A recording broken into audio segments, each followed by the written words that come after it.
Paano nga ba ako naglalagay ng press-on nails na nagtatagal sa akin ng maximum of 2 weeks? Papakita ko sa inyo. Pero bago ang lahat, kaya ko naa-achieve na matagal kumakapit ang press-on nails ko is because I really prep my nails and hindi ko siya minamadali. Okay? I take my time. May mga steps ako na ipapakita sa inyo na baka hindi nyo pa nagagawa. Okay? So without further ado, papakita ko na sa inyo. Ito yung gagamitin kong tools for this application. Yung detailed video about dyan, nasa profile ko na. So I will start to file my nails. Aalisin ko yung excess glue na natira sa aking kuko. And then, I will push back my cuticles and then scrape off yung mga excess glue again na nasa gilid ng daliri ko. Mas maigi kung meron kayong brush para mas makatulong sa pagtanggal ng dumi. And as you can see, natanggal ko na yung glue na natira sa gitna ng thumbs ko.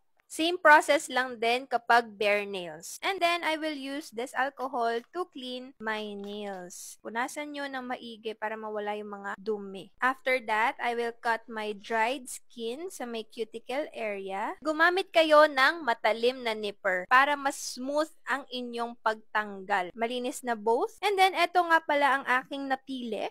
Eto na ang extra step na ginagawa ko. Kumukuha ko ng papel de liha at nililiha ko isa-isa ang mga press-on nails na gagamitin ko. Bakit ko ginagawa to? Same reason kung bakit natin fina-file ang ating mga kuko. Para magkaroon ng texture at para kumapit ang glue. Then, pupunasan ko isa-isa. Next, eto na naman ang extra step. Gumagamit ako ng dehydrator sa kuko. Bakit ko nga ba dinidehydrate ang aking kuko? Kasi oil and moisture breaks down the glue that we use. O, eto na, ikakabit na natin. Unahin nyo muna yung pinky ninyo bago yung index finger and thumb. Bakit? Kasi mahihirapan kayo kapag inuna ninyo yung thumbs and index finger dahil sila ang mostly nahahawak ng mga press-ons sa paglalagay sa daliri ninyo. Gets ba? Eto na, moment of truth, ilalagay na natin. So, go for part 2.